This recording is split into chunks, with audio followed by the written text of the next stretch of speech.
Hello friends, ఈరోజు morning మీరు breakfast ఏం చేశారో కామెంట్ చేయండి. నేనైతే ఉప్పిటి నుంచి మైసూర్ బజ్జీ తెచ్చుకున్నాను. అండ్ దాని పక్కనే జిలేబీ కూడా వేస్తున్నారు.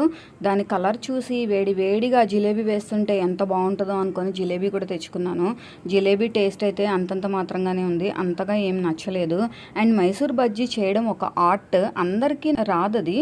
ఎందుకంటే చాలామంది చేసే మైసూర్ బజ్జీ లోపల అసలు ఉడకదు. ఇది కూడా అలానే ఉంది. మైసూర్ బజ్జీ తినాలి అనే ఆశే కానీ ఎవరు చేసినా ఏంటో నాకు అంతగా నచ్చదు. మైసూర్ బజ్జీలోకి కొబ్బరి చట్నీతో మంచిగా ఉడికేలా చేస్తేనే టేస్టీగా అనిపిస్తుంది. అలాగే వచ్చేటప్పుడు స్నాక్స్ కూడా తెచ్చేసుకున్నాను. ఇవి చూడండి, చిన్నప్పుడు తిన్న బిస్కెట్స్లా ఉన్నాయి. చాక్లెట్ ఫ్లేవర్ బాగుంది. అండ్ ఇంకా ఈ చెకోడీలు, ఇది అసలు అన్హెల్దీ అని తెలిసినా కూడా నేను రెగ్యులర్గా ఈ చెకోడీలు తినడానికే ఇష్టపడతాను. ఇంకా ఉస్మానియా బిస్కెట్స్, టీతో ఉస్మానియా బిస్కెట్ తింటే అబ్బా, అది అసలు హెవెన్ అంతే.